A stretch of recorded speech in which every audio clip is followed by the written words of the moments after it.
আজ বলবো চন্দননগরের এক কাল্পনিক ভূতের গল্প।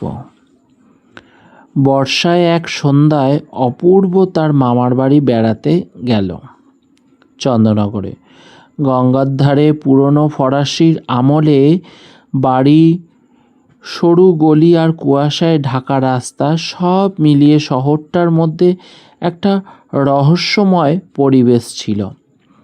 চন্দননগরে পুরনো ফরাসি ঐতিহাসিক নানা লোককথা আজও মানুষের কৌতূহল জায়গাটায়। মামা রাতে বলেন, গঙ্গার ধারে ওই ভাঙা বাড়িটার কাছে কখনো যাস না। সবাই বলে সেখানে মাঝরাতে সাদা শাড়ি পরা এক মহিলাকে দেখা যায়। অপূর্ব ওই সব গল্পে বিশ্বাস করতো না, তাই রাত 12টার টর্চ হাতে একাই বেরিয়ে পড়ল। ভাঙা বাড়ির সামনে পৌঁছাতেই হঠাৎ চারদিক নিস্তব্ধ হয়ে গেল। গঙ্গার ঢেউয়ের শব্দ যেন থেমে গেছে। ঠিক তখনই বাড়ির ভেতর থেকে ভেসে এলো মৃদু হাসি।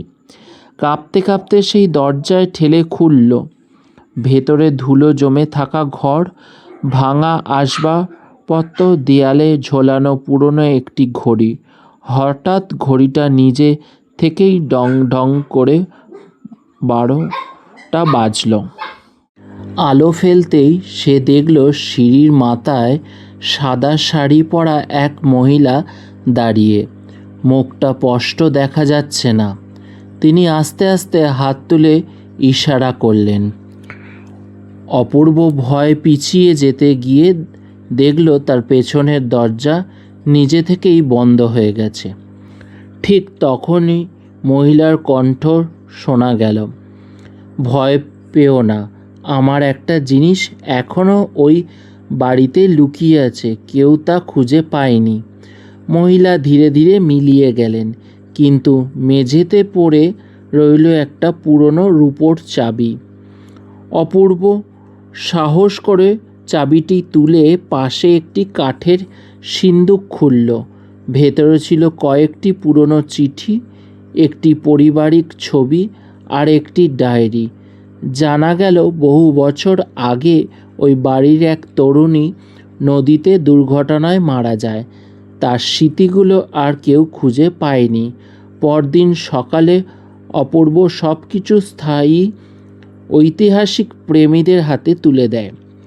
তারপর থেকে আর কেউ সেই মহিলাকে দেখেনি। তবে আজও চন্দননগরে গঙ্গার ধারে গভীর রাতে কেউ কেউ দাবি করেন বাতাসে ভেসে আসা মৃদু এক নারী কণ্ঠ।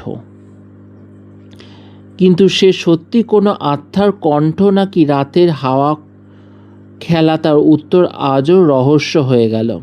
কেমন লাগলো বন্ধুরা আমার এই চন্দননগরের ঘটনাটা? যদি ভালো লাগে লাইক, শেয়ার, কমেন্ট করে দেবে। হরে কৃষ্ণ বন্ধুরা, রাধে রাধে।